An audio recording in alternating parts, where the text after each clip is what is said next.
त्यांनाही सांगितलेलं की तुमचे जे काही प्रश्न असतील ते आणा, मी ते कोऑर्डिनेट्स माहीत केले. प्रत्येकाने कसाही असू दे, अगदी बालिश प्रश्न असला तरी विचारा, त्याचं उत्तर आपल्याला स्वतः साहेब देणार. तर आपण चालू करूया ऍक्टिव्हिटीला. घेऊया का 10 मिनिटाचा वेळ, कार्यक्रम संपवायचा आहे. हे सगळं तुमच्यावर ठेवते. आपल्याकडे 45 मिनिटचा वेळ आहे फक्त. बोला लवकर. तेच सांगा, बोला. आपण काय करायचं, घ्यायचं का? ओके. प्रश्न आलेला इथे. कोणाला प्रश्न असतील त्यांनी स्वतः माईक घेऊन विचारा, आणि नसेल ते लिहून द्या. ज्याला जर विचारायची भीती वाटते ना, त्यांनी प्रश्न लिहून द्या. आणि 10 स्टँडर्ड सोडून तुम्ही दाखवून द्या मुलांना की आपण काय शिकतोय इथे. पाठीमागे बसलेले तुमचे सिनियर्स आहेत, त्यांना पण तुम्ही दाखवून द्या की तुम्ही काय शिकताय इथे. तर सगळ्या 10 स्टँडर्ड ऍक्टिव्ह व्हायचं आणि आपल्याला तुम्हाला जे काही प्रश्न आहेत ते विचारायचे. आणि शेवटचं 45 मिनिट जे गोल्डन टेस्ट करायचे सगळे स्टुडंट्स, कराड आणि वसंत बॅच पूर्ण. आणि हे बघून व्हॅलिडिटी पुलिस व्हॅलिडिटी अकॅडमी पण ऍक्टिव्ह होतील. त्यांनी काय क्वेश्चन्स विचारावे. शेवटच्या ऍक्टिव्हिटीला आपण सुरुवात करू. अनेक प्रश्न एकाच मुलीने 10 प्रश्न विचारले. त्या मुलीला पहिले टाळ्या वाजतो. मी एक प्रश्न विचारे, वाचेन आणि तुम्हाला त्याचं उत्तर द्यायचा प्रयत्न करेन. अभ्यास करताना कॉन्सन्ट्रेशन होत नाही. का होत? आपलं मन अतिशय चंचल आहे, लक्षात घ्या. सगळ्यांचं मन, कोणाचं? ज्या गोष्टीची गोडी लागते तिथे आपलं मन रमतं. तुम्ही टीव्ही बघता, टीव्ही मध्ये जर बघत असाल तर, नाही तर मोबाईल बघता. आजकाल मोबाईलवर बऱ्याच गोष्टी दिसतात, ते बघत बसतो आपण बऱ्याच. आणि तिथे आपलं त्या वेगळ्या चित्रामध्ये वेगळ्या गोष्टी इतकं मन रमतं की ते एक तास कधी गेला कळत नाही. पण अभ्यासाला एक तास बसा नाही का? पण गोडी नाही. या गोष्टी गोडी असते तिथे आपलं मन रमतं, आणि ज्या गोष्टी गोडी नसते तिथे मन रमत नाही. साधी गोष्ट, मनाचा हा स्वभाव आहे. पण त्या मनाला गोडी लावावी लागते. गोडी कशी लागेल? की कोणताही विषय जो अभ्यास तुम्हाला करायचा आहे त्याच्या अगोदर त्यामुळे आपल्या जीवनात आपल्याला किती फायदे होणार याचा विचार करा. हा अभ्यास मी का करतो? जबरदस्त आई वडील पाठवतो म्हणून करतो आहोत की आपल्याला खरोखर जीवनात प्रगती साधायची म्हणून करतो आहोत? आपल्याकडे तेवढं कसं असतं, बऱ्याच वेळेला आपल्याला आई वडिलांनी शाळेत पाठवतात लहानपणापासून थोड्या लहान असताना, पण तिथे खेळायला आवडलं, खेळतात नर्सरीमध्ये मुलं. जशी जशी मोठी होतात तसं तुला एखादा विषय आवडतो की विषयाचं आपल्याला होत नाही, कळत नाही, त्याच्यामुळे मनात कंटाळा येतो. त्या विषय नको असं मनातून अंतर्मनातून त्या विषयी काय.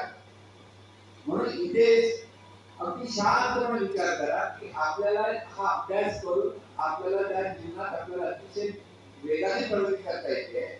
म्हणून आपल्याला अभ्यास केलाच पाहिजे. पहिली गोष्ट अधोरेखित करा, गोडी वाटत. मनाला आधी कसं असतं, अमुक एक गोष्ट जोपर्यंत तुम्हाला समजून घेता येत नाही तोपर्यंत त्या गोष्टीची गोडी लागत नाही. म्हणून आधी अभ्यास करणं म्हणजे नेमकं काय आहे? अभ्यास करणं म्हणजे त्या विषयाचं आकलन तुम्हाला करून घ्यायचं आहे. अभ्यास करणं म्हणजे भोकमपट्टी नाही. आज आपल्याकडे पद्धत आहे भोकमपट्टी करून अभ्यास करायचा. भोकमपट्टी करून नाही. प्रत्येक आणि अभ्यास नुसतं परीक्षा जवळ करतो असेही त्याचा उपयोग नाही. रेग्युलर अभ्यास करा. आणि रेग्युलर अभ्यास करताना कोणत्याही विषय असेल तर टेक्स्ट बुक नेहमी पहिलं वाचलं पाहिजे. इतिहास असो, भूगोल असो किंवा आणखी गणित असो, सगळे त्या टेक्स्ट बुक मध्ये गणित असेल ते फॉर्म्युले वगैरे सगळे तुम्हाला बरोबर आधी लक्षात घ्यावे लागतात. समजून घ्या. जोपर्यंत समजत नाही तोपर्यंत गोडी लागणार नाही. जॉग्राफी जर समजून घ्यायचं असेल तर जॉग्राफी मध्ये ज्या देशाचं वर्णन ते जे काय माहितीचं ते प्रत्यक्ष व्हिज्युअलाइज करता आलं पाहिजे. ज्यावेळी व्हिज्युअलाइज कराल त्यावेळेला तो विषय जास्त आपल्याला व्हिज्युअलाइज करायला तुम्हाला मुद्दाम त्या विषयाबद्दल गुगलवर काय सांगितलं, गुगल बघायला आवडतं ते बघितलं पाहिजे. की जर कोणताही इतिहास काळामध्ये जे जे सांगितलं आहे त्या गोष्टी रूपाने समजून घेता आलं. इतिहासामध्ये गोष्टी रूपाने समजून घ्यायला आवडेल. पण भूकंपट्टीवर बाबा कोणत्या साली काय झालं, कोणत्या साली काय झालं नाही हे जर करत बसलो तर आपल्याला आवडतं. पण भूकंपट्टी करायची नाही, पण ते अंतरात काय केलं पाहिजे, जे जे आपल्याला पाठ करायचं, काही गोष्टी पाठ करावं लागतात. भूकंपट्टी करू नका म्हणजे पाठ करावं लागतं. आता पाठ करण्यासाठी जे जे पाठ ते लिहून घ्या. सुंदर अक्षरात मोठ्या अगदी चांगल्या वाचलेल्या अक्षरामध्ये रंगीबेरंगी ते लिहायचे. अगदी कविता असेल किंवा एखादा सणावली असतील किंवा मॅथचे काही फॉर्म्युले असतील किंवा कविता असतील, वर्षभरात तुम्हाला जे जे पाठ केलं पाहिजे नक्की माहिती आहे ते तुम्ही एका कागदावर लिहायचं आहे. तो कागद तुम्ही एका जाता त्या भिंतीवर चिटकवायचा. घरात भिंतीवर चिटकवा.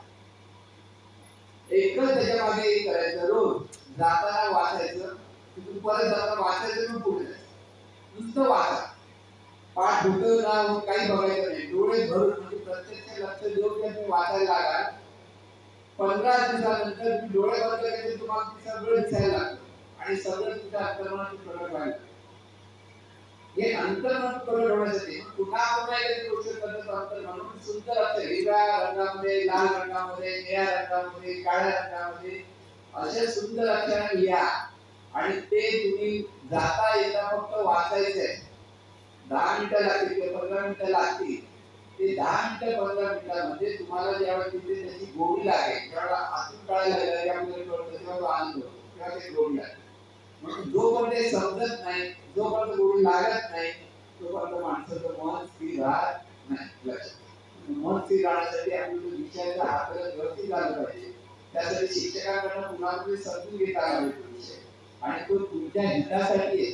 तुम्ही परीक्षेसाठी अभ्यास करता हा एक भ्रम आहे आपला. आपण आपल्या जीवनात विकसित होण्यासाठी अभ्यास करतो. हे सगळं आपण का करतो? नुसतं परीक्षेत पास होणं हा उद्देश नाही करायचा. हे ज्ञान तुम्हाला तुमच्या आयुष्यात तुम्हाला वापरायचं आहे आणि त्यासाठी तुम्ही हे सगळं करत आहात. ही जर मनामध्ये धारणा झाली तर तुमचं मन एखादी स्थिर होईल. पण मन स्थिर होण्यासाठी आणखी प्रयोग करावे लागतात मनाला स्थिर होण्यासाठी. तर मनाला स्थिर होण्यासाठी कसं करायचं तुम्ही सांगा.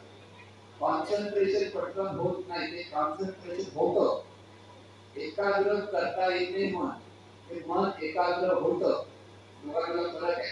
होणं महत्वाचं, करणं महत्वाचं. म्हणून मग ज्यावेळेला आपण एखादी पिक्चर बघतोय आणि सहज बघत बसतो, किती वेळ त्याला कळत नाही का? कारण की ते आपलं मन एकाग्र होतं. आवडतं पिक्चर, काही चांगला सुंदर पिक्चर आवडतो, वाईट काहीच नाही, एकाग्र होतं.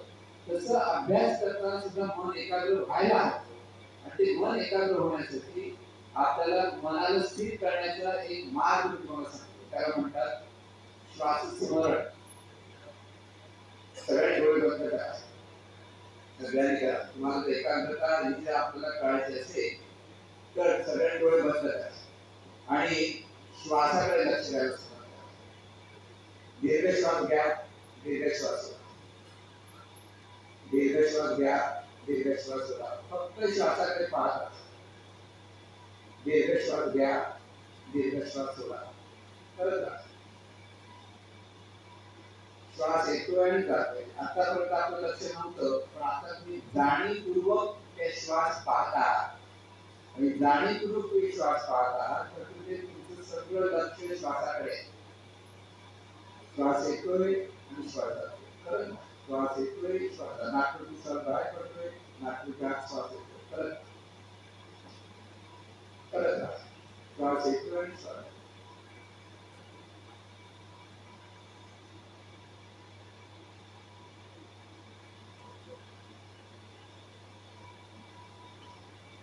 आता श्वासाकडे बघताना सुरुवातीला श्वासाकडे पाहत होतात, पण काही लोकांना आतून येणारे विचार पण येतील, पण त्या विचारांकडे लक्ष देऊ नका. फक्त श्वासाकडे लक्ष. श्वास येतोय आणि श्वास जातोय इथे फक्त लक्ष.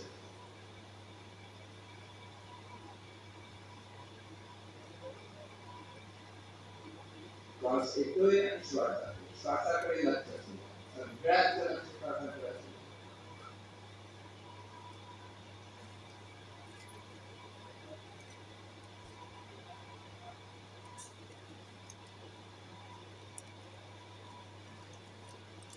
श्वास येतोय, श्वास जातोय, श्वासाकडे लक्ष.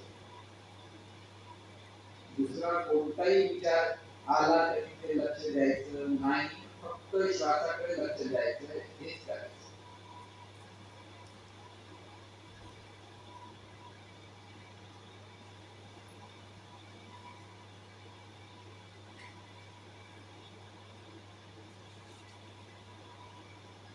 श्वासाकडे लक्ष.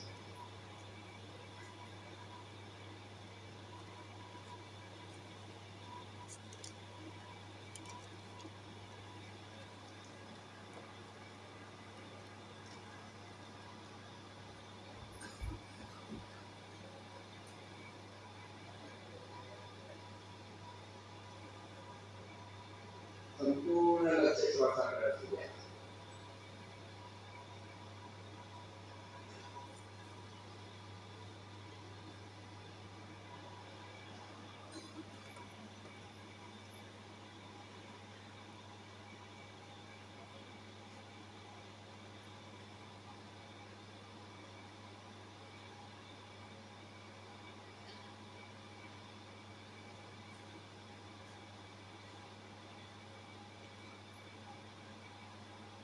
श्वास येतोय आणि श्वास जातोय, फक्त श्वासाकडे लक्ष.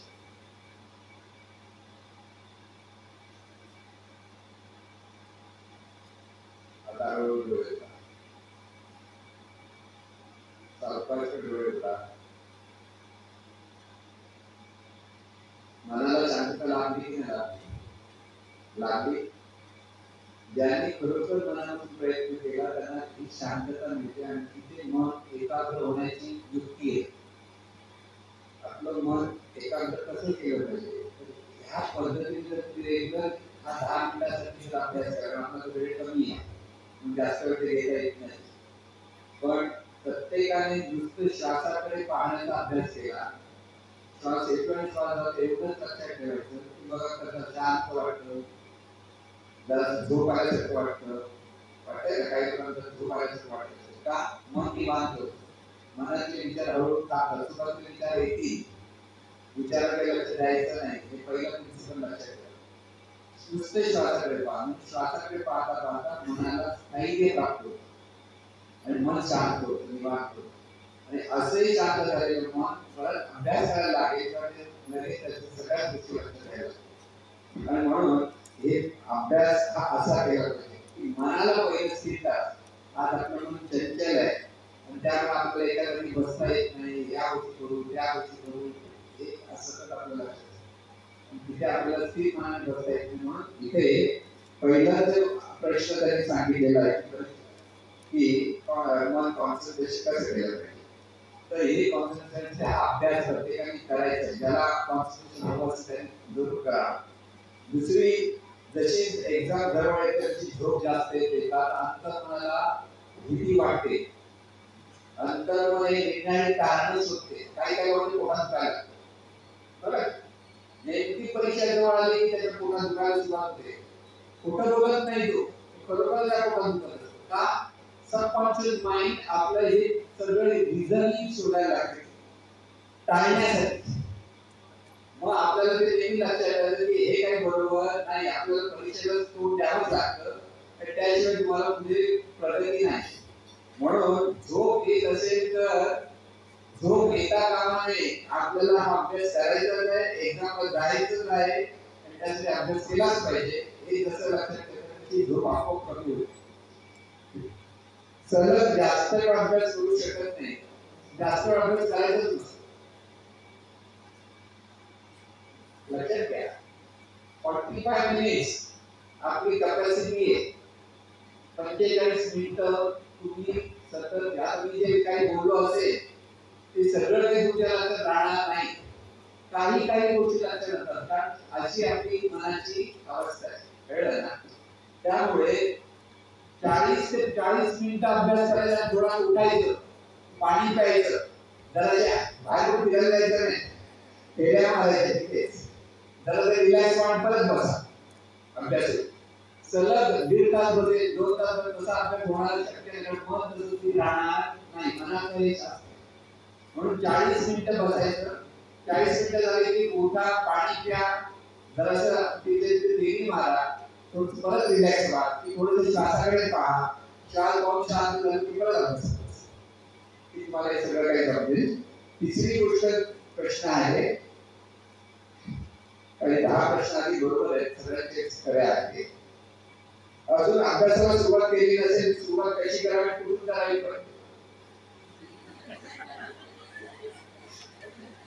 सुरुवातच नाही केली तर फळ मिळणार नाही. म्हणून अगदी ज्या दिवशी तुमचं शैक्षणिक वर्ष सुरू होतं त्या दिवसावर तुला अभ्यास केला पाहिजे. परीक्षा जवळ आल्यानंतर अभ्यास सुरू करू म्हटलं तर काही मिळणार नाही. लक्षात अभ्यासाचं प्लॅनिंग केलं तर त्या प्लॅनिंगनुसार सगळे उपयोग करू वाटत नाही. चांगली गोष्ट, प्लॅनिंग तर केलंच पाहिजे. आपलं नियोजन आपणच करायचं. वेळापत्रक तुम्ही स्वतःच बनवा. तुमच्या शाळेत किती वेळ जातो, शिक्षणाला किती वेळ जातो, मोकळा वेळ किती जातो, याचं तुम्हाला टाइम टेबल बनवायचं. टाइम टेबल एवढंच की जे तुम्ही ट्युशनमध्ये किंवा शाळेमध्ये शिकला त्याचं रिव्हिजन तुम्हाला करायचं, एवढंच करायचं. रिव्हिजन म्हणजे आज शाळेमध्ये काय झालं, कोणता विषय शिकवला, त्याचा टेक्स्ट असेल तर ते वाचता आलं पाहिजे. वाचन महत्वाचं आहे. म्हणजे जितकं प्रथम वाचता आलं तेव्हा ते तुम्हाला कळेल. आणि टेक्स्टबुक वाचूनच सगळ्या गोष्टी प्रश्नोत्तर किंवा लिहायची सुरुवात केली पाहिजे. ते जर केलं तर सगळं काही व्यवस्थित होतं. म्हणून प्लॅनिंग महत्वाचंच आहे. आणि ते प्लॅनिंग प्रत्येकाने अगदी सुरुवातीपासून करायचं, अगदी शेवटच्या क्षणी करायचं असं नाही. निश्चित ध्येय व नंतर काय करावे हे ठरवता येत नाही. काही काळजी करू नको, अभ्यास करत बस. ध्येय तुम्हाला पहिलं ध्येय काय सांगितलंय, तुम्हाला चांगलं माणूस बनायचं. हे तर ध्येय कळतं प्रत्येकाला. म्हणजे आपल्यामुळे कोणालाही त्रास होता कामा नये, आपल्यामुळे कोणालाही दुःख होता कामा नये, तर सगळ्यांचं भलं व्हावं ह्या विचाराने मग पुढच्या गोष्टी आपण करायला लागलो की सगळ्या गोष्टी आपोआप पुढे येतील. नंतर मग तुम्हाला बरोबर दाखवेल तुला हे आवडतं किंवा कोणतरी एखादा मार्गदर्शक लागेल आणि तो तुम्हाला करत. आता कळत नको, तुम्ही अभ्यास करा, तुमच्या समोर असलेला अभ्यास करत राहा, करता करता हे सगळं काही आपल्याला वाटायला येतं. आपले चांगले व्यक्तिमत्व घडवावे. आता मला सांगायला कसं घडवावे, विचार कसा करायचा हे शास्त्रज्ञांनी सांगितले. आयुष्यात येणाऱ्या सिच्युएशनला कसे फेस करावे, प्रत्येक परिस्थितीला सामोरच गेलं पाहिजे, ते पळायचं. जे आहे तिथे सामोर जाल तेव्हा तुमच्या परिस्थितीवर तुम्ही मात करू शकता. चांगली परिस्थिती किंवा वाईट परिस्थिती, पण तिथे जितके तुम्ही घाबरून लांब पळायला लागाल तिथे तुमच्या जीवनात अपयश येईल. म्हणून जर आपल्याला यशस्वी व्हायचं असेल तर किती अनिष्ट घटना घडो, तिथे समोर जाऊन तुम्हाला खंबीरपणे उभा राहता येईल, त्यावर तुम्ही जीवनामध्ये यशस्वी व्हाल. कारण हे तर जीवनाचं शास्त्र आहे. जीवन म्हणजे तुम्हाला सगळे गुलाबाची फुलं देणार नाही. त्या गुलाबाच्या फुलामध्ये काटे असतात, तिथे आपल्याला लक्ष द्यावं लागतं. मग तुम्हाला गुलाबाचं फुल लगेच पकडायला तर काटे टोचतील. म्हणून फुल पण कसं घ्यायचं कळलं पाहिजे आपल्याला. हे सगळं आपलं हळूहळू कळतं. एखादी गोष्ट मनासारखी नाही झाली नाही तर सतत चिडचिड होते. म्हणून तर म्हणतात श्वासोच्छवासाचा अभ्यास सांगितलाय ना, तो रोज 20 मिनिटं करण्याचा प्रयत्न करा आणि सर्वांचं भलं व्हावं म्हणजे प्रार्थना म्हणा, सगळं काही हे शक्य होतं. सतत येणाऱ्या निगेटिव्ह थॉटला कसे काम, आपण निगेटिव्ह थॉट सापडण्याचं विचारले शास्त्र सगळ्यांना सांगितलेलं आहे.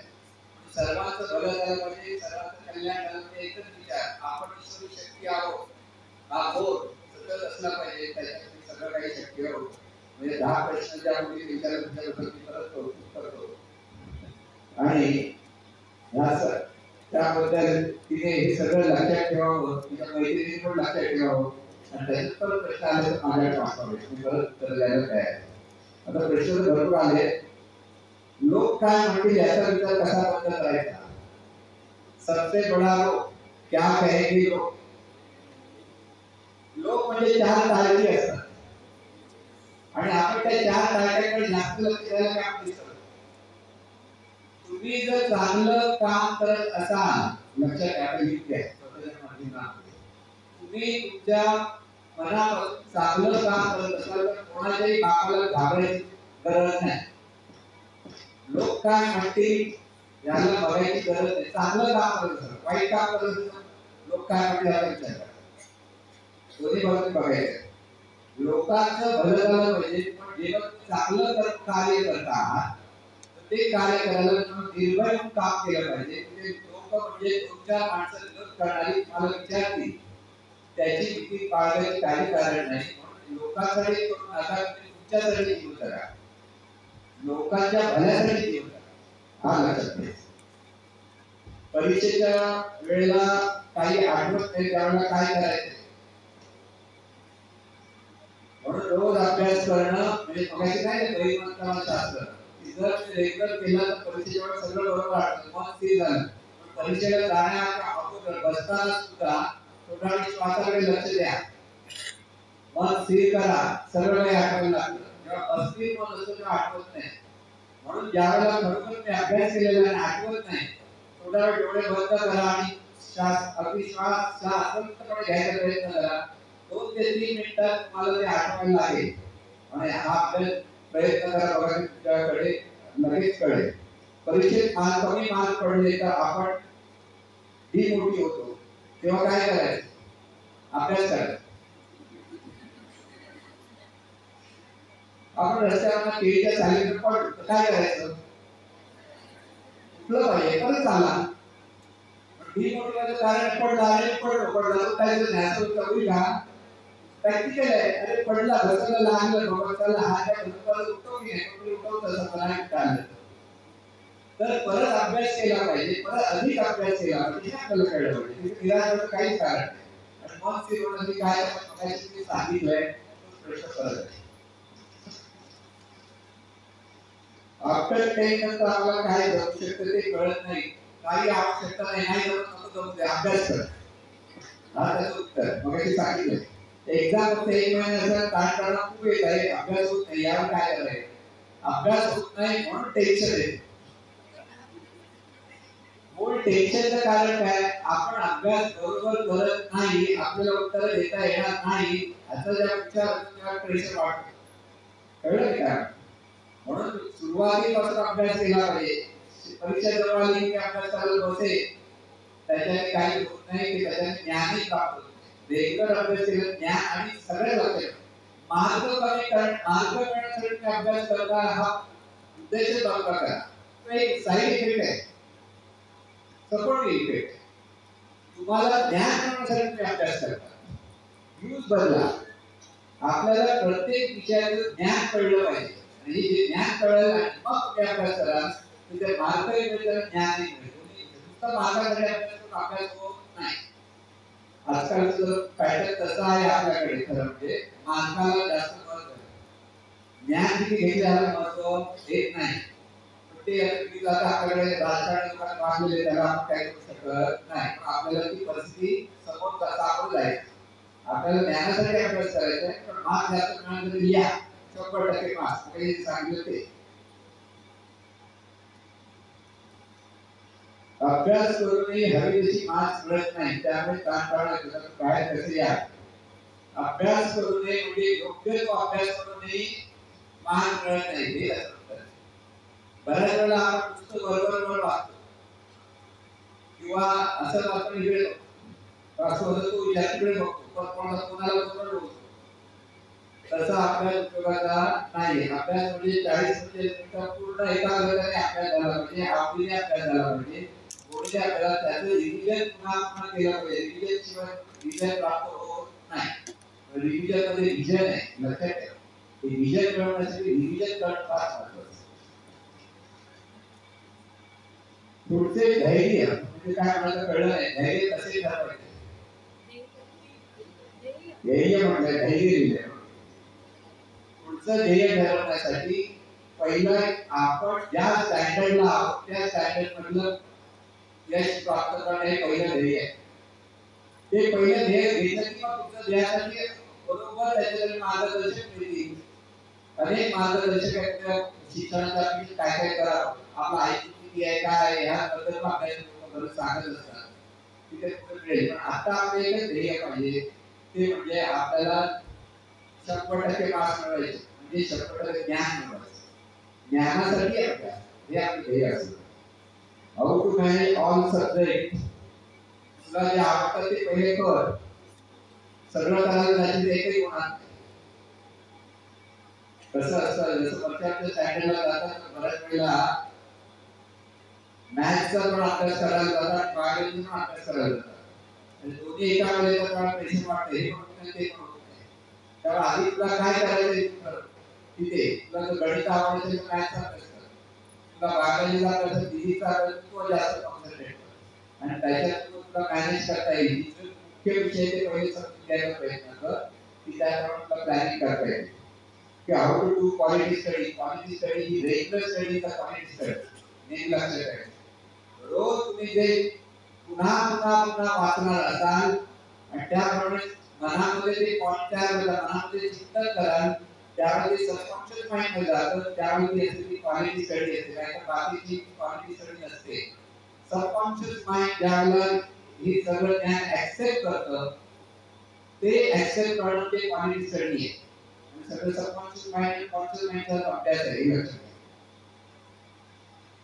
आता यांनी तेच प्रश्न आले, मन सारखं चंचल होतं, कमी वेळात जास्त अभ्यास कसा करा. कमी वेळात नाही, कमी वेळात म्हणजे शॉर्टकट होतो आपण, कमी जास्त अभ्यास होतो. अभ्यास हा प्रामाणिकपणे करा, जितका वेळ लागेल तितका लागेल. प्रत्येकाची कॅपॅसिटी वेगळी असते समजून घेण्याची. कोणाला 2 वेळा वाचून लक्षात येतं, कोणाला 10 वेळा वाचून लक्षात येणार. ज्याने आपली कॅपॅसिटी ओळखायची त्याप्रमाणे तो अभ्यास करत राहिला. कमी वेळात शॉर्टकट शोधायचा प्रयत्न करायचा नाही. आयुष्यात मोठे निर्णय घेताना त्याचा विचार कसा करावा आणि तुझ्या स्टँडर्ड मध्ये फक्त पहिला विचार काय केला पाहिजे, तुला ह्या वर्षामध्ये एवढे पर्सेंटेज मार्क पुढे जायचंय, हा पहिला विचार. मग तुम्ही एका स्टेपला आल्यानंतर मग पुढे कसं जायचं हा विचार करायला प्रश्न विचारला की येऊ शकतात. अभ्यास व आरोग्याचं संतुलन कसं करायचं, संतुलन. आरोग्य हे शरीराचं आहे आणि ते प्रत्येक मुलाने आरोग्य सांभाळलंच पाहिजे. त्यासाठी मला अर्धा तास 1 तास आपलं आरोग्य सांभाळण्याचा दिला पाहिजे. त्यांना योगाभ्यास माहिती असेल योगाभ्यास करावा. ज्यांना खेळायची आवड ते खेळ खेळावे. अर्धा ते 1 तास आपल्याला 16 तासात ते 1 तास द्यायला काही हरकत नसते. 16 तास तुम्ही जागे असता, 8 तास तुम्ही झोपता. 8 तासामध्ये जास्त झोपत असेल तर 8 तासच झोपलं म्हणजे हा विचार करा. काही लोक म्हणतात 10 तास 12 तास झोपतील, त्याला अर्थ नाही. आपल्या प्रकृतीसाठी 8 तासाची झोप बरोबर असते आणि त्याच्यानंतर येणारे 16 तास चांगल्या विचारातून कसं करायचं असं विचार करा.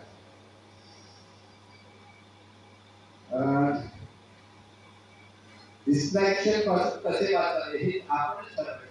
डिस्ट्रॅक्शन पासून वाचण्यासाठी आता मी जो श्वासाचा अभ्यास सांगितलाय ना, तिथे तुम्ही जर मन स्थिर करण्याचा प्रयत्न केला तर तुम्ही डिस्ट्रॅक्शन आपोआप तुम्ही बाहेर काढाल. तिथे अडकतो आपण, म्हणजे त्या गोष्टी पड त्या गोष्टी आपल्याला आवडतात तिथे पडतो आणि मग आपण डिस्ट्रॅक्ट करतो, असं नाही. आधी मन स्थिर करण्याचा अभ्यास करा आणि स्थिर अभ्यास वाढला की आपण ते सगळ्या गोष्टी करतो. मार्क कमी पडला आत्मविश्वास कसा वाढवायचा का? मार्क कमी पडला आत्मविश्वास वाढवण्यापेक्षा आपले प्रयत्न कमी पडले आहेत हे आपल्याला मनात आपण मान्य केलं पाहिजे.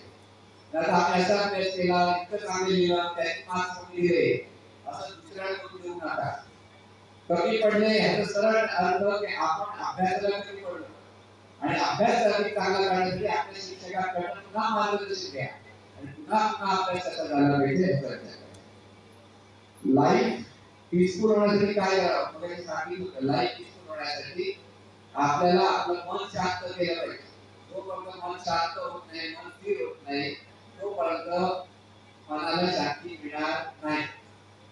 आणि त्यासाठी वेगळे बरेच मेडिटेशनचे प्रयोग आहेत ते आपण करतो. पण आता तुम्हाला एवढंच करायचं आहे, फक्त श्वासाकडे मन स्थिर करण्याचा अभ्यास करा.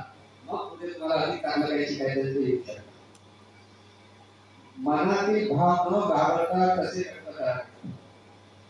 जर तुमच्याकडे सद्भावना असेल तर ते करायला तुम्हाला कशी भीती नाही, पण तुमच्याकडे जर दुर्भावना असेल तर ते व्यक्त करू नये. घाबरायचं कारण आहे, व्यक्त करण्याची भावना करू नये. पण ऍक्शन आणि रिॲक्शन हा निसर्गाचा नियम आहे. तुम्ही वाईट विचार केला तुमच्या जीवनात वाईट घडायला लागतं आणि तुम्ही जर चांगला विचार करता तुमच्या जीवनात चांगलं घडायला लागतं. इथे जर श्रद्धा असेल तर तुम्हाला कशी भीती वाटणार नाही. पेपर जवळ येईल तसे खूप टेन्शन येतं, मनात खूप नकारात्मक विचार येतात, त्यामुळे अभ्यासात मन लागत नाही. म्हणून रेग्युलर अभ्यास करा आणि सतत आपल्या मनाला सांगा चांगलंच होणार, जे घडेल ते चांगलंच होणार, किंवा ते चांगले मार्क मिळण्यासाठी मग विचारात शांत सांगितलं की 100% मार्क मिळायला पाहिजे, ते पुन्हा पुन्हा सांगा आणि मनात अभ्यास करा. फळ हे मिळतंच, कारण हा सगळा नियम आहे आणि त्यामुळे मनात प्रामाणिकपणे केली होईल. पेपरा वेळी अभ्यास केला तर पेपरावेळी लक्षात येत नाही, म्हणजे काय परीक्षेच्या वेळी म्हणायचं का, परीक्षेच्या वेळी अभ्यास केला तर परीक्षेच्या वेळी लक्षात येत नाही, येणारच नाही. म्हणून रेग्युलर अभ्यास केला पाहिजे. अभ्यास करताना चिडचिडपणा येतो, कारण मनात अभ्यास करत नाही, कोणत्या आपल्या डोक्यात मारलेल्या मी अभ्यास करतो ही जर भावना असेल तर चिडचिड येणारच. साधी गोष्ट आहे, चिडचिड कधी येते, आपल्याला प्रेशर होतात, अभ्यास करा आपण चिडतो. नक्की दहावीच्या मुलांना जास्त तो भेटतो अभ्यास करा, दहावीच्या परीक्षा आहे अभ्यास करा. आता हे सगळे परिस्थिती आहे, तुम्हाला स्वीकारायलाच पाहिजे आणि त्याच्यामध्ये तुम्ही जास्त एनर्जी घेतली तर अभ्यासामध्ये अभ्यास केला असं समजलं पाहिजे.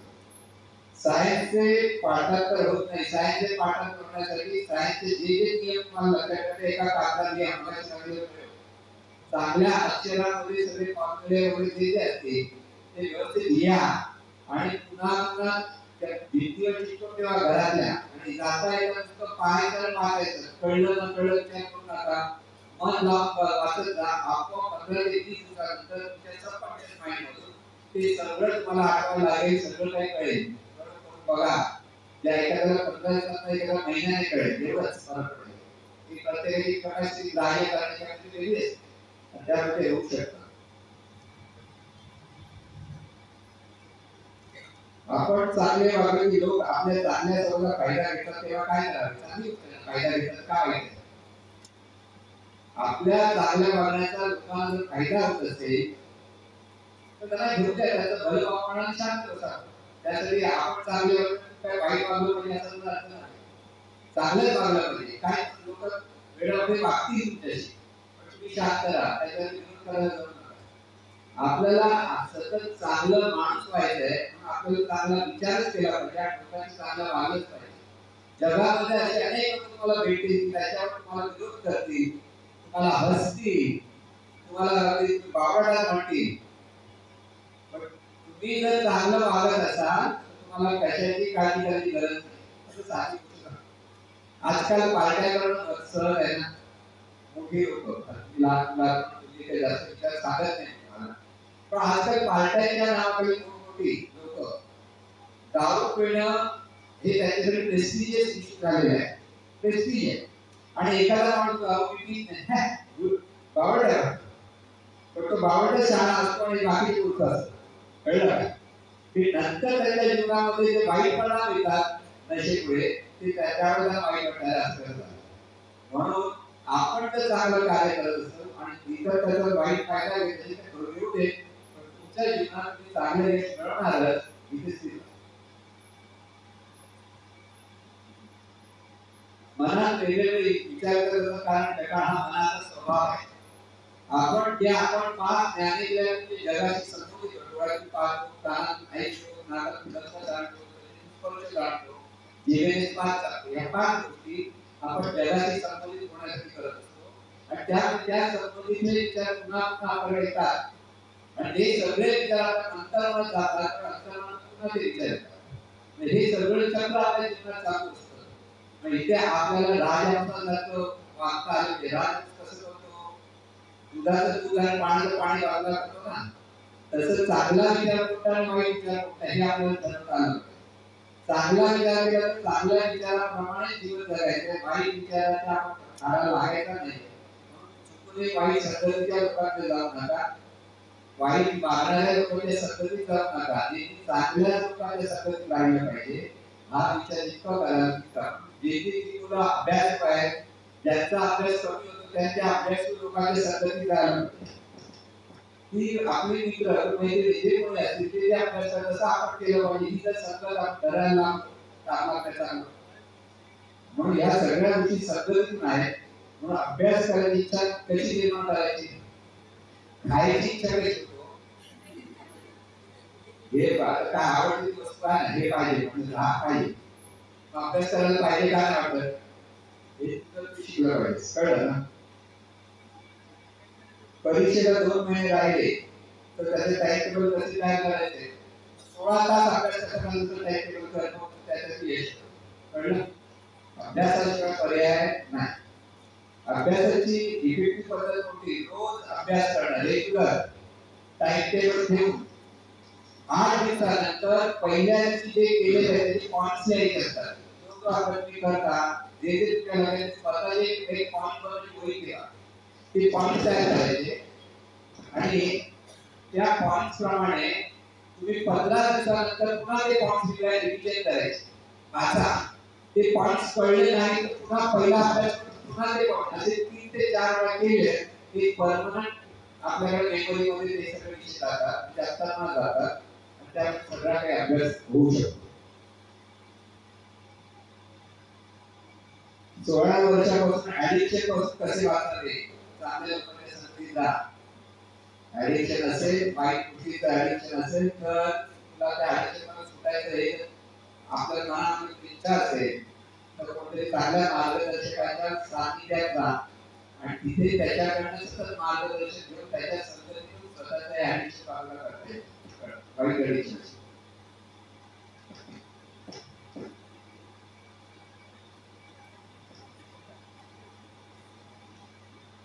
असो. म्हणून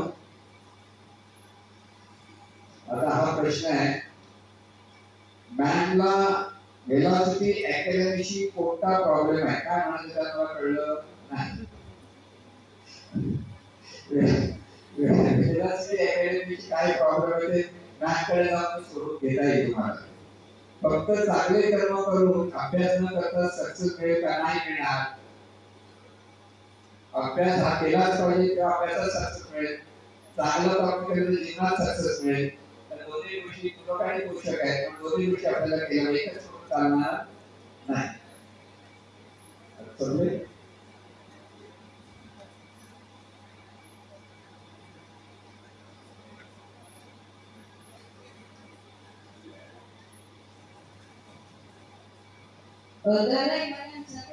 तीन विषयांचा मग 3 विषयांचा पेपर असल्यानंतर 2 विषयांमध्ये पडतात ना आणि एखाद्या विषयाला कमी पडतात. पेपर असतो 3 विषयांचा. मग त्यावेळी 2 विषयांमध्ये पडतात चांगले मार्क्स. पण एक विषय मग जरा मागे राहतो, मग 2 विषयांचा अभ्यास करायचा नाही. मग त्यामुळे 3 विषयांचा एकत्र चांगले मार्क काढण्यासाठी कसं अभ्यास? ती वेळ तुझ्याकडे आहे हे पहिलं लक्ष. आपलं नियोजन आपणच करायचं. 3 विषयासाठी 2 विषयाचा अभ्यास करायचा. 3 विषय करण्यासाठी तुझ्याकडे किती आवड आहे आणि तेवढा वेळ आहे. तेवढा 3 वेळासाठी टाइम टेबल करून 3 विषयाचा प्रत्येक भागाचा अभ्यास केला. नियोजन केलं तर सगळं काही शक्य आहे. फक्त ते मनापासून केलं पाहिजे. रिव्हिजन पुन्हा पुन्हा केलं पाहिजे. नुसतं एका वाचलं झालं असं कळलं वाचलं नाही. पॉइंट तयार कर, स्वतःचे पॉइंट तयार करायचे आणि पॉइंट वाचून परीक्षेला जायचं. ते पॉइंट तुझ्याकडे ते पक्के झाले पाहिजे. त्या पॉइंटवर सगळा विषय कळतो. हळूहळू जसं रेग्युलर अभ्यास केला ना आणि कोणते 3 वर्षापर्यंत विषय करू शकतो. पण त्याला विषय पाहिजे. तेव्हा वेळ प्रत्येक विषयात देता आला पाहिजे. आणि पेपरमध्ये सिरीज म्हणजे एखादं ते सिरीज म्हणजे काय? ठीक विषय पुन्हा पुन्हा वाचणं, वाचलेलं लक्षात ठेवणं आणि लक्षात ठेवलेलं लिहून तर परीक्षेत यावं. सिरीज लिहिता राहतात. बरोबर? मग रोज ते पेपर रिव्हिजन ज्यावेळेस पेपर जवळ येतात त्यावेळेस प्रश्नोत्तर जे सोडवतात प्रश्नोत्तर सोडवताना तर आपण किती सिरीज केले बघायला शिक्षकांना करून घ्यायचं. बरेच शिक्षक पुन्हा आधी पेपर सोडून घेतात. एकदा ते पेपर सोडवताना सिरीज ते लक्षात येते. ते आली की आपोआप लक्षात आलं पाहिजे. पण ते लिहायचा अभ्यास करून पेपर सोडवा. जिथे पेपर सोडवतील आणि पेपर सोडवतात तिथे पण शिक्षक हा सिरीज आहे पण ते आपलं लक्ष नाही.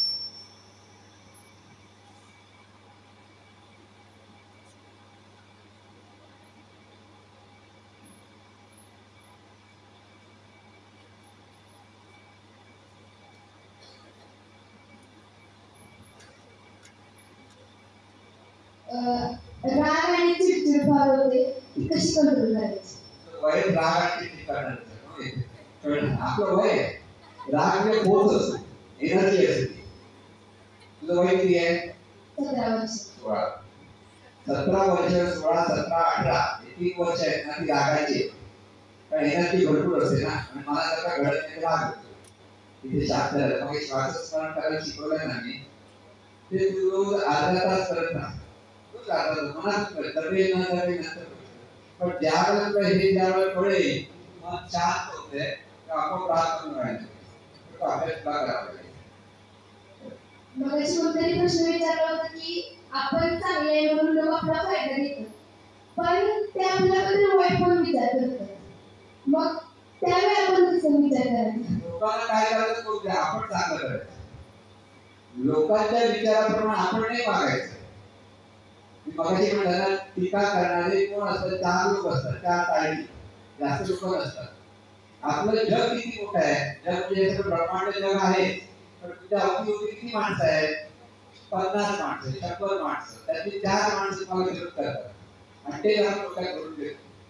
त्या 4 माणसांकडे दुर्लक्ष केलं, बाकी 96 माणसं चांगले वागतात ना तुझ्याशी. ज्यावेळेस 96 माणसं वाईट वागतील त्यावेळेस आपण काय ते कळलं? त्यामुळे घाबरायचं कारण नाही, मनापासून चांगलं कार्य कर, जीवनात यशस्वी होशील. थँक्यू.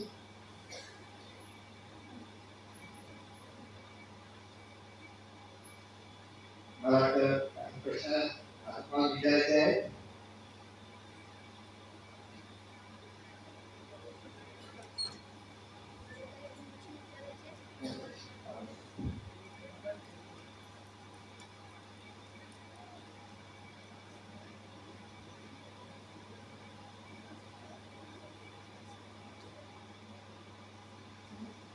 कोणाला काही प्रश्न विचारायचे?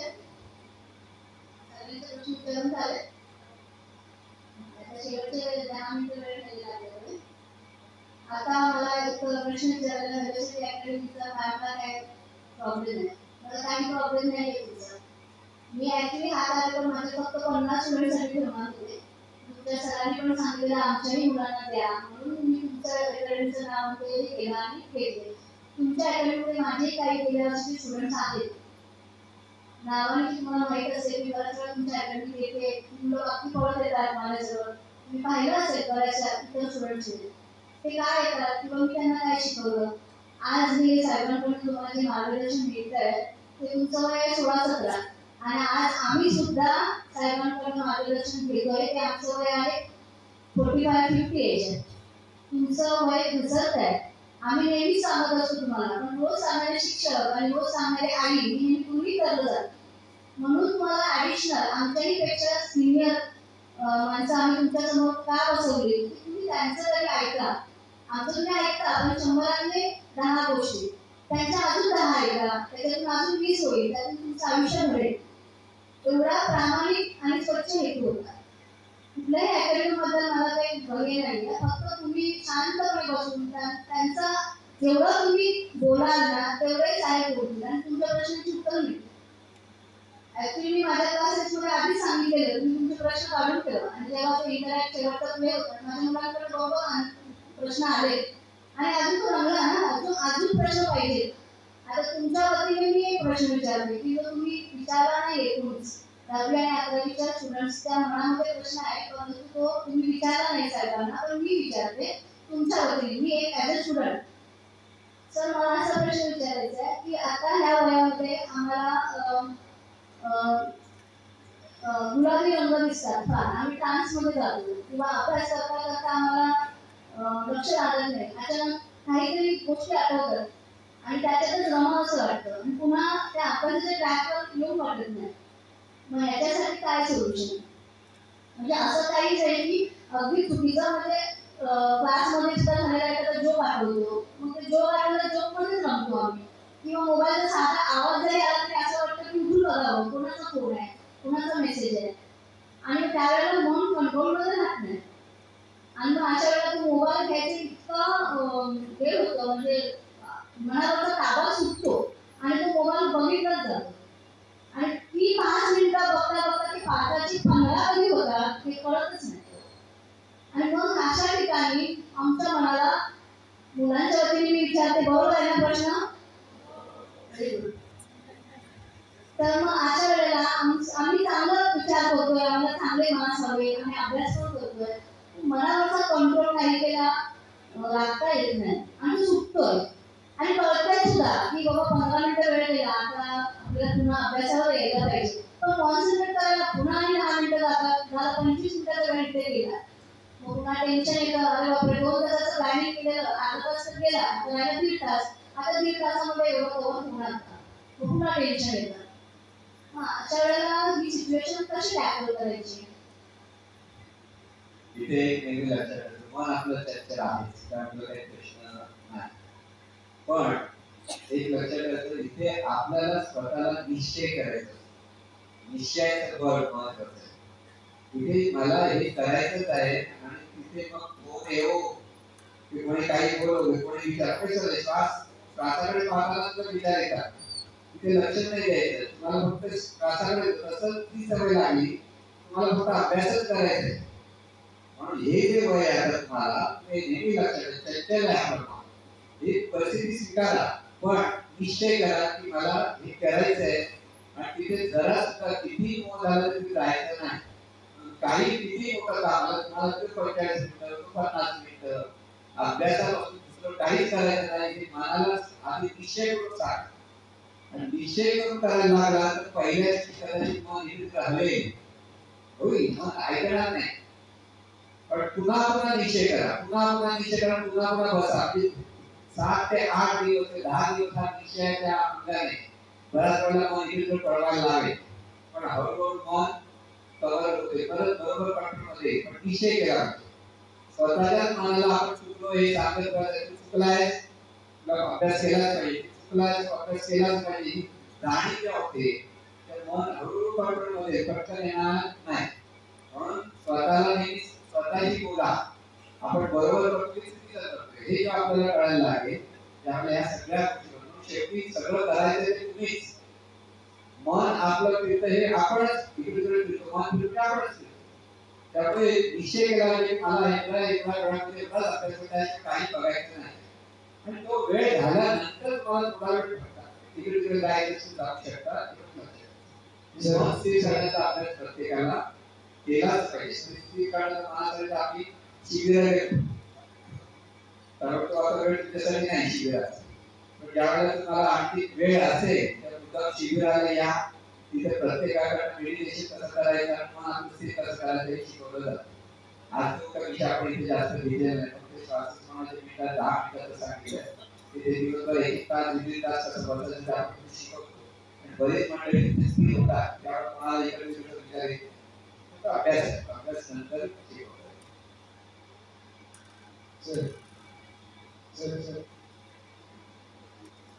तुम्ही दिलेलं मोटिवेशन थोडे दिवस मोटिवेट होतो, काय तू कळलं ना? दिलेलं मोटिवेशन थोडे दिवस मोटिवेट होतो, काय कसं चालू? त्याचं कारण आपली संगत कशी आहे ते आपण लक्षात घेतो. आपल्या मोटिवेशन साठी आपण प्रयत्न करतो, पण तुमचा एक संघ पाहिजे मुलांचा की सगळ्यांनी मिळून आपण असा अभ्यास केला पाहिजे, मोटिवेट केला पाहिजे, हे एकमेकांना मोटिवेट करायला पाहिजे. ते करता करता एकटा माणूस मोटिवेट करणारे फार पुढे करू शकतात, नाही असं. पण ज्यावेळेला मोटिवेशनचं कमी वाटतं तर परत त्या काही गोष्टीचं वाचन चिंतन करून आपल्याला हे करायचं नाही, आपल्या मनाला आपणच सांगायचं. मन दुसऱ्याचं ऐकण्यापेक्षा आपण स्वतःचं मन जास्त ऐकतं. आणि म्हणून ह्या सगळ्या गोष्टी आपल्याला मनाला एकाग्र करण्याची कला शिकवायची आहे. आणि ते करता करता होणार. जसं काही सुरुवातीला सगळ्या गोष्टी येतात, पण आपली संगत कुठे ती पहा. मोटिवेशन करण्यासाठी तुमच्या बरोबरची दुसरी मंडळी दुसरीकडे परतत असतील, तुमचं मोटिवेशन तुरंत पडतं. जसा संघ तसा रंग, संगती जशी संगती तशी मती, जशी मती तशी गती, हे जीवनाचं शास्त्र आहे. म्हणून चांगल्या लोकांची संगत करा आणि त्या पद्धतीने करण्याचा प्रयत्न करा, सगळं काही करा.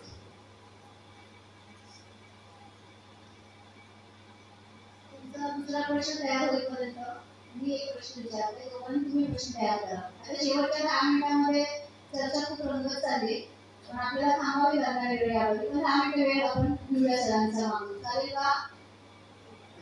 मी तुमच्याकडे एक प्रश्न विचारते सर. आता वयात आलेली मुलं आणि लव्ह स्टोरी याच्याबद्दल काय सांगाल? किंवा आम्ही लव्ह स्टोरी आणि अभ्यास दोन्ही गोष्टी सांभाळू शकतो का? लव्ह स्टोरी आता प्रेम प्रकरण किंवा एखादा आवडतो आवडते. आज आपल्याकडे ध्येय काय हे पहिले लक्षात घ्या. मला अभ्यास करायचा आणि जीवनात प्रगती करायची हे आपलं ध्येय आहे. त्या ध्येयात सरकलं त्या सगळ्या गोष्टी सरकत जातात. आज त्यासाठी तुमचं जीवन नाहीये. तुमचं जीवन हे तुम्ही अभ्यास करून प्रगती साधण्यासाठी आहे. हे जग फक्त आपल्या घट्ट लक्षात बाकीच्या गोष्टीला थारा द्यायचा नाही. म्हणजे संगत पाहिजे चांगली. वाईट संगतीत गेला देहाची आपण सरकत जातो. त्यामुळे वाईट संगतीत जाऊ नका. इथे ध्येय आपलं एकच आहे की आपल्याला वय 16 आहे 17 18 हे वय निसर्ग वय म्हणतात त्याला. डर तुम्ही मोठेपण आहे, डर तुम्ही लहानपण. आपल्याला सगळे जग कळत नाही. जग कसं चाललंय हे कळत नाही. हे असं एक वय आहे. म्हणून ते धोक्याचं म्हणतात. हे जगामध्ये आपल्याला अनुभव येण्यासाठी 20-25 वर्षानंतर चांगले अनुभव कळतं जग कसं आहे. आणि मग त्यावेळेला तुम्हाला काय निर्णय घ्यायचे. अर्थात मला कोणतेच निर्णय घ्यायचा एकच निर्णय मला अभ्यासच करायचा आहे आणि अभ्यासात यशस्वी व्हायचं आहे. हे स्वतःचं ध्येय ठेवायचं. हे ध्येय अजिबात ठरता कामा नये. बाकीच्या गोष्टीला कोणता तारा देता कामा नये. हे पहिलं लक्ष.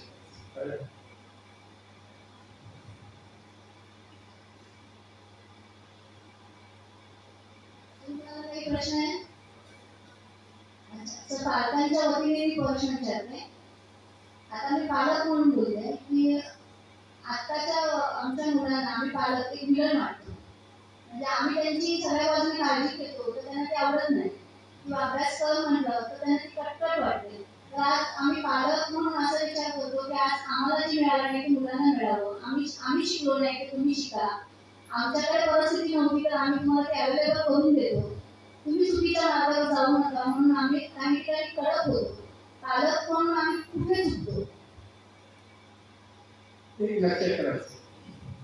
पालक म्हणून तुमच्या सगळ्या आकांक्षा आपल्या मुलावर थापवायच्या नाही.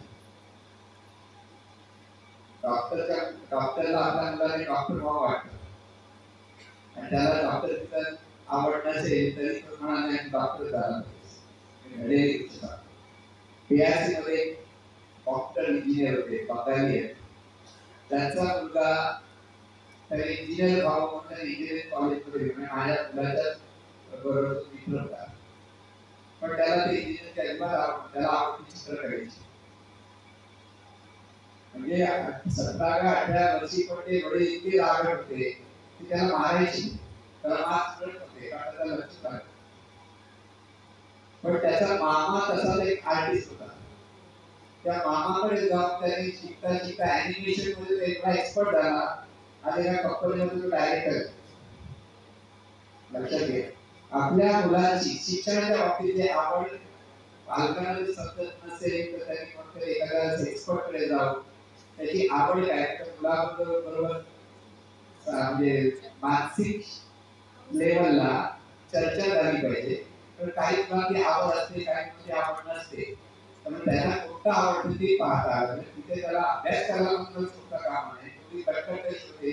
आपण पुन्हा सांगतो ते त्यांना आवडत नाही. कोणाला आवडतं? तुला विचार कोणाला आवडतं? कशाला तुला माहिती आहे असं होतं ना.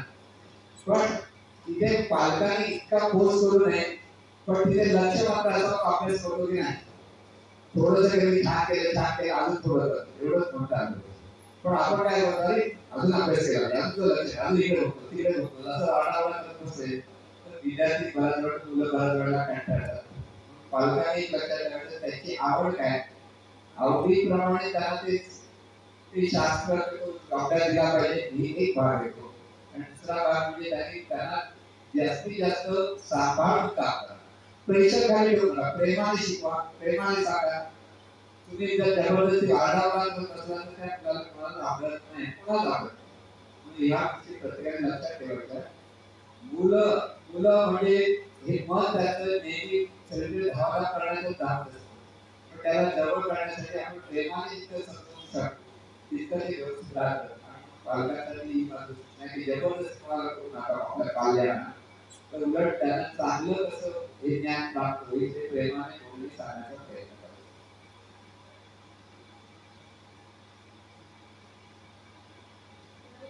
प्रश्न आहे. आता शेवटचा प्रश्न विचारते आणि मग तो झाला की आपण थांबू.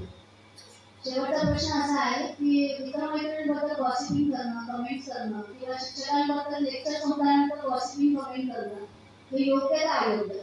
जर गॉसिपिंग चांगलं असेल तर त्यात वेळ जातो आणि कमेंट वाईट किंवा त्याच्याबद्दल चर्चा करत राहणं हे योग्य का? हे सत्कर्म असेल का दुष्कर्म आणि याचं फळ कसं मिळेल?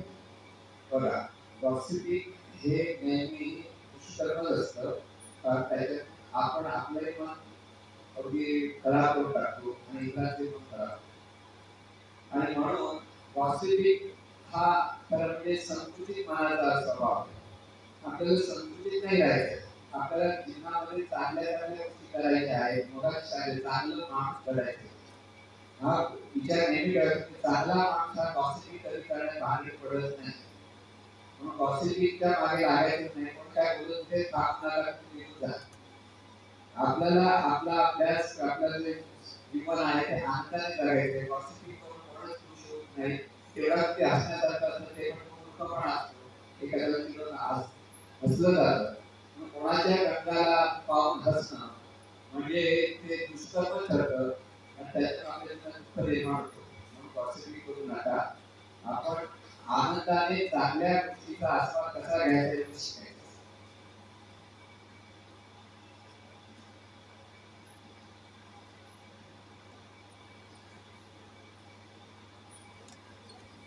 सगळ्यांचे प्रश्न झाले का? क्लिअर करूया आता. तुम्हाला प्रश्न आहे?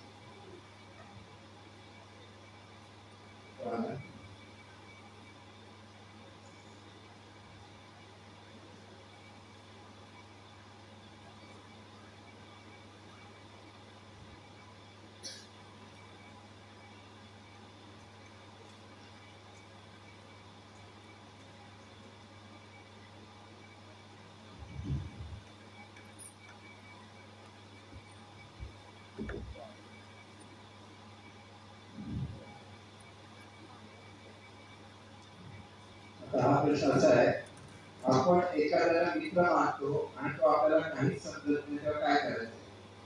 राम म्हणायचं. जो तुम्हाला किंमत देत नाही त्याच्यात लांब राहा. किंमत दिली पाहिजे असा भाग नाही. आपण एखाद्याला मित्र समजतो, तुझ्या मित्राला काही समजत नसेल, काही तुझा अपमान करत असेल तर त्याला लांबून नमस्कार करायचा. तुकाराम महाराजांचा यमक आहे, सर्प विष्णू नारायण कोणी त्यांचे वंदावे दूर. अशा मंडळींना नमस्कार करायचा, बोलावा म्हणा, तिथे जाण्याचा प्रयत्न करू नका. एखादी व्यक्ती आपला तोपर्यंतच वापर करते जोपर्यंत त्या व्यक्तीला आपली गरज असते. जेव्हा गरज असते तेव्हा आपल्याला विसरतो, तेव्हा आपल्याला राग येतो. तेव्हा काय करायचं? याला म्हणतात दुःखपणा. आपले वापर एखादी व्यक्ती करून घेते हे जर आपल्याला कळत नसेल तर लगेच सावध व्हा. आपला वापर आपल्याला जीवनात निर्माण करणार हे परत लक्षात ठेवा. शांतपण पाहिजे. जीवनात शांतपण फार महत्त्वाचं. नुसतं ओळखडे बापडेपणा, खोटा आदर्शवाद चालत नाही. प्रॅक्टिकल जीवन जगा. जे चांगलं आहे ते चांगलं आहे, वाईट आहे ते वाईट आहे. तिथे वाईट गोष्टी आणि चांगली गोष्ट आपल्या बुद्धीने आपण विचार केला सगळं प्रत्येकाला कळतं. म्हणून कोणीतरी आपला वापर करतंय तिथे अडकू नका, पटकन बाहेर व्हा. आपल्याला आपल्या जीवनाचं ध्येय काय ते बघायला समजतं. ह्या घडता नाही सगळ्या गोष्टी येतात. ध्येय तुम्हाला सुंदर असं आपलं जीवन घडवायचं आहे, सुंदर व्यक्तिमत्व घडवायचं आहे आणि त्यासाठी त्या व्यक्तिमत्वाच्या आड येणाऱ्या गोष्टी आपल्याला त्याच्यात अडकायचं नाही. ते मोहर होईल, काही होईल, त्यात अडकू नका. कारण शेवटी दुःख ते आहे आणि शेवटी डोक्याला हात लावण्यापेक्षा आता बरीच मंडळी असे पण करतात, व्यसन करतात. सिगरेट पिणं हे आज सर्रास चाललेले आहे. तरुण मंडळींकडे पण सिगरेटचं व्यसन आहे. पण अशा मंडळींपासून इतरांनी लांब राहावं आणि त्या व्यसनी माणसाने आपलं व्यसन कसं सुटायचं याचा विचार करावा. कारण उद्या त्याला त्याचं दुःख देण्याचे सगळं कारणीभूत ठरणार. पण परिणाम ते कारण त्या परिणाम या दोन्ही गोष्टी आपल्याला समजून घ्या. व्यसन केलं म्हणजे बरं वाटतं थोड्या वेळासाठी, पण उद्याची सजा आहे हे म्हणून समजून अजूनही पुडी, सिगरेट, तंबाखू, क्रांती काही वाईट गोष्टी, गुटखा वगैरे आता आहे ते माहिती मला, पण वाईट गोष्टीपासून दूर राहा. दुसरी गोष्ट आहे, इन्स्टंट पैसे मिळतील तिथे जास्त जाऊ नका. लोकांना वाटतं फक्त पैसे मिळतात, ऍडव्हर्टाइजमेंट येते की मला 5 कोटी मिळाले, मला 5 लाख रुपये मिळाले, हे सगळ्या फसव्या गोष्टी आहेत. तिथे जाऊ नका. ते प्रयत्न करून आपण मिळवतेच तरच, बाकी असं फुकटाचं आपल्याला मिळेल या फुकटाच्या मागे लागून लोक बसतात आणि लोकांना हातात बसतात, स्वतःचे पैसे काढत बसतात. म्हणून ह्या सगळ्या सावधपणे जीवन म्हणजे शाश्वत आहे.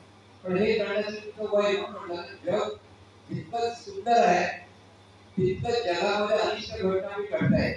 दोन्हीपासून आपल्याला सावध राहायला पाहिजे आणि सावध होणार राहण्यासाठी शहाणपण पाहिजे. शहाणपणातूनच या सगळ्या गोष्टी होतात. म्हणून शहाणपणाने प्रत्येक गोष्टी कर्तव्य योग्य की अयोग्य याचा जास्त विचार करा. जे केल्यामुळे उद्या वाईट घडणार असेल तर ते अयोग्य होते, जे केल्यामुळे चांगलं घडणार ते योग्य. साधं इक्वेशन तुम्हाला तयार करा. आपल्याला उद्या काय होणार, आज जर मी असं वागतो आहे, अनिष्ट वागतो आहे, चांगली लपून मी काही तुम्हाला कळत नाही असं मला वाटतं, पण ते उद्या ज्यावेळेला ते बाहेर पडेल त्यावेळेला आपल्याला फार वाईट परिणाम मिळणार. त्यामुळे अशा गोष्टी मागे पडायचं. म्हणून या सगळ्या गोष्टी समजून घ्या. शहाणे असे गाण्यात शहाणे व्हा, ज्ञानी व्हा, बुद्धिवान व्हा असं जे सांगतो आपण, ते गाणं आपल्याला सगळं म्हणतं. आपण शहाणे झालं पाहिजे, ज्ञानी झालं पाहिजे, बुद्धिवान झालं पाहिजे. असे बुद्धिवान बाजूला देश असतात.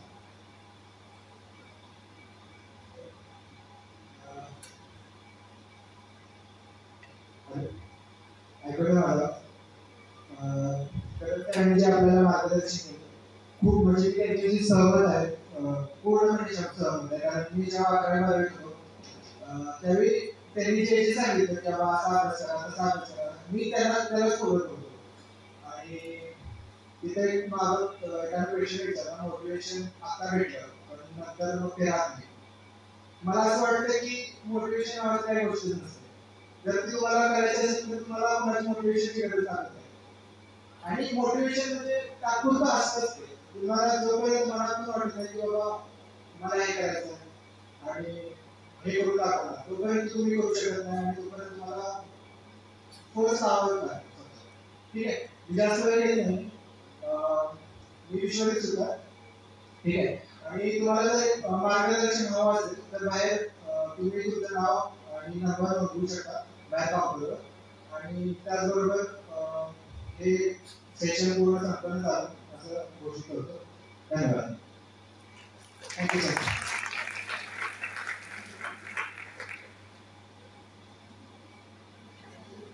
प्रार्थना एक घेऊया आपण. प्रार्थना घेऊया सगळ्यांना. ईश्वरा सर्वांना चांगली बुद्धी दे, आरोग्य दे, सर्वांना सुखात आनंदात ऐश्वर्यात दे, सर्वांचं भलं कर, कल्याण कर, रक्षण कर आणि तुझे गोडनाम मुखात कंठ राहू दे. सद्गुरुनाम महाराज. धन्यवाद सर्वांना. आणि लघुशक्ती अकॅडमीच्या मुलांना सुद्धा धन्यवाद. शेवटपर्यंत सायलेन्स ठेवल्याबद्दल मनापासून धन्यवाद.